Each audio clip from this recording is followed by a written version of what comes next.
Hi, I'm Linda from the Children's Department of Surrey Library, and I'm so glad you could join me today. Are you ready to have a bit of fun and hear a great story? I hope so. First, let's sing a song together. I always say if we sing together, the serotonin level goes up in our bodies. It's scientific, so let's see if it works. Are you ready? The more we get together, together, the more we get together, the happier we'll be. 'Cause your friends are my friends, and my friends are your friends. The more we get together, the happier will be. Won't we be happy when we're all together again at the library? But for right now, I've got such a treat. Sharon Rowe, one of the participants at the program at City Center, was bringing in stories that she was making up with the help of Ariadne Sawyer, and they were all about the handy dart Big Bessie and other handy darts too, like little baby Nicky.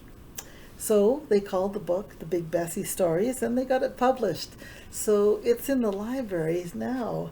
You can read it in the physical library, not online, unfortunately.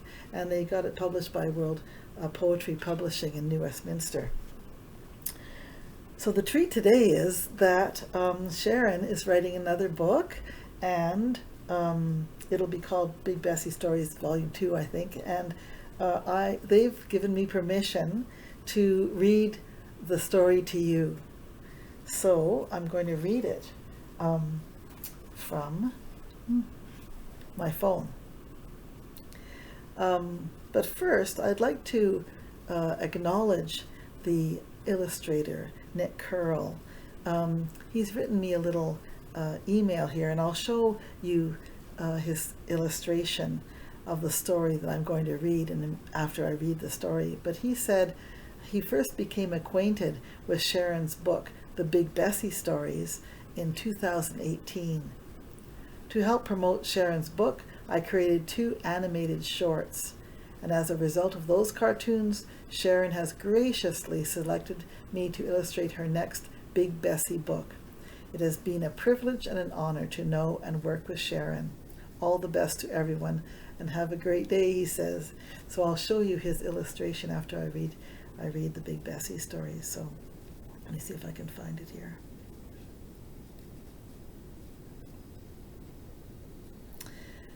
The story is called Big Bessie Blasts the Virus. Big Bessie was very angry. Sharon could not go to work, go shopping, or see friends and family. She could not even see her sister's new doggie, Hannah. All the people were worried and upset too. They could not go to work, or go to school, or to the radio station either. Big Bessie said, "It's time to shut that virus down." Baby Nicky said, "It's hard on people, making them stay home." Big Bessie replied, "But it's not killing handy darts." Big Bessie had a dart storm, which is a handy dart brainstorm, and called all the darts to Sharon's basement, which was very quiet. Sharon asked her brother Eric, the magician, to come and bring the shrinking potion so that they could all meet in Sharon's 2 parking spaces.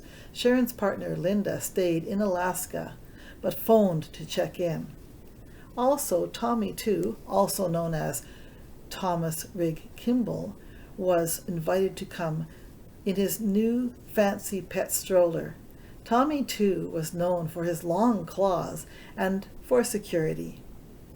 Dr. Einstein, that's Albert Einstein, was asked, since he had a great imagination and a lot of science. This time he came in from outer space and rode in on a beam of light to help. The big day came, and all the shrunken tiny handy darts and the guests were gathered in a circle. Big Bessie went to the middle of the group and said, "We have to get rid of this virus. Any ideas?" Anna said, "We went after the Y2K bug years ago by spraying it with Raid and got rid of it." Big Bessie said, that was in Big Bessie Stories, Book 1. "I do not think that Raid will work," Dr. Einstein said. Baby Nicky said, "How about drowning it?" "How about gathering it up with a vacuum, since it is all over the world, in people and in the air and on stuff," Anna said. Tommy, too, thought he could claw it into a huge ball. He loved doing that. "Cats usually don't get sick from this virus," Sharon said. Big Bessie said, "We have a plan. Magician Eric will make a big net with a specially built vacuum and suck all the virus out of the people, the air, and surfaces. Tommy, too, will claw it into a huge ball with some help from 2 other cats, Missy and Jefferson." They asked Missy, who had to come over on the ferry from the island since she was an essential service. Also, Sharon asked Jefferson, who lived down the hall from Sharon, to help. Both cats agreed to be part of the adventure. Big Bessie said, "After the virus ball is ready, I will roll the huge ball of viruses down the hill and onto Dr. Einstein's beam of light. Then he will soar into outer space with it, and that will be the end of the virus." "Hooray!" tooted Big Bessie as she rolled the virus ball. And do you know what? The plan worked. Everything went back to normal, and they had a party to celebrate. And that's the end of the story and the virus. And there is a picture of Big Bessie rolling the virus. I don't know if you can see that. Big Bessie rolling the virus there. And if you can see just underneath this tree, there's a cat. Now that's Thomas Rig Kimball. In real life, apparently that cat is huge, but he looks kind of tiny underneath that tree. I hope you enjoyed that story. You know, at City Center, we have a participant that comes, and his name is David, and he hates wearing shoes, apparently. So we've made up a song to sing to him to really encourage him to wear his shoes when he goes out. And I hope that you can join me singing this.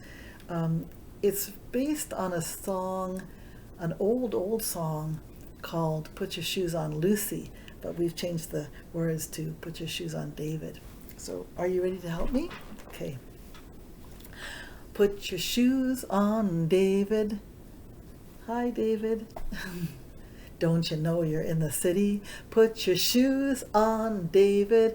Now isn't it a pity that David can't go barefoot wherever he goes, 'cause he likes to feel the wiggle of his toes. Oh yeah, he likes to feel the wiggle of his toes.